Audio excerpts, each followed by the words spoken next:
और आपके लिए sunscreen, makeup, lip makeup is also available with the type of skin you have. Right. तो ये तो बहुत आपके लिए भी डिफिकल्ट और चैलेंजिंग हो जाता होगा लोगों को समझाना। काफ़ी स्टबर्न पेशेंट भी आते होंगे आपके पास। मेजरली क्योंकि टीनेज उनके लिए बहुत, मतलब मेरा थीसिस में, मतलब जब मैंने एमडी की थी तो मेरा थीसिस था टीनेज एक्ने, टीनेज प्रॉब्लम्स। तो मैं उनको बहुत ज़्यादा बारीकी से समझती हूँ बिकॉज आई अंडरस्टैंड। मतलब उनके पेरेंट्स मुझे कंप्लेन कर रहे होते हैं, ये नहीं खाती, वो नहीं करती, बात नहीं सुनती, इसकी बात कम मानती है। बट वो बच्चे के लिए बहुत मुश्किल है।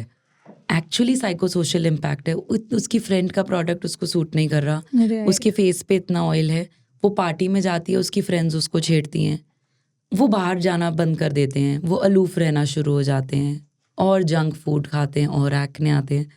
तो एज अ डॉक्टर बहुत ज़रूरी है कि आप अपने पेशेंट को फ्रेंडली हो, आप उसकी प्रॉब्लम जानो, फिर उसको बताओ, फिर वो बच्चा सुनना भी चाहेगा। तो आई थिंक मैं इस चीज़ में बहुत ध्यान रखती हूँ अपने बच्चे पेशेंट्स का। एक्ने क्यों एग्जैक्टली इतना ज़्यादा परेशान करता है? मतलब क्या रीज़न है कि इतना ज़्यादा एक्ने एक साथ, और स्पेसिफिकली ऑयली स्किन की अगर मैं बात करूँ तो एक साथ कॉन्टिन्यूस ब्रेकआउट हो जाता है और फिर मार्क्स भी रह जाते हैं चेहरे पे? क्या रीज़न है एक्ने के?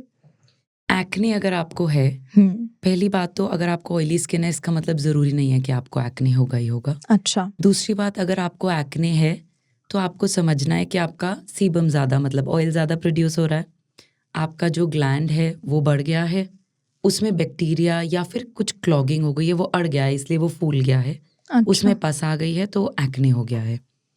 अब आपको एक्ने हो गया है, उसके बहुत सारे कारण हैं। सबसे पहले होती है जेनेटिकली प्रीडिस्पोजिशन, जैसे कि पेरेंट्स को होता है, फेमिलियल होता ही होता है, तो बच्चों में आता है, वो आता है, फेजिक होके चला जाता है। सेकंड, आजकल जो मेजर कारण है हॉर्मोन्स, राइट? हार्मोनल पैटर्न हमारा टीनेज होता है और अदर डाइट्स होते हैं which are rich in hormones, है ना? तो हमारा मिल्क एंड्रोजन में रिच है, हमारा जंक फूड हमारी ब्लड की शुगर को बढ़ाएगा, body sugar, high glycaemic index food जिनको हम कहते हैं, तो शुगर बढ़ाएगा ब्लड में, वो बढ़ाएगा, सिक्रीशन इंक्रीज होगा, एक्ने बढ़ेगा।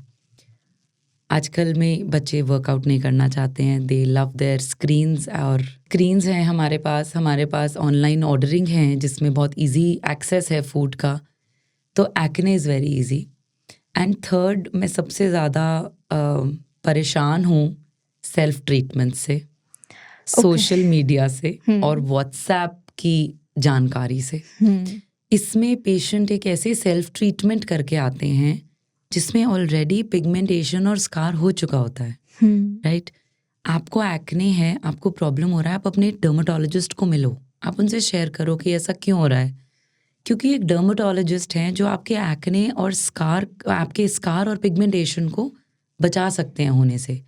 आपको समझना है कि अगर स्वेट ग्लैंड में प्रॉब्लम है तो स्कार तो होगा ही, पर डिग्री ऑफ स्कार हम उसको एक्चुअली सेव कर सकते हैं अगर राइट टाइम पे हम ट्रीटमेंट दें तो।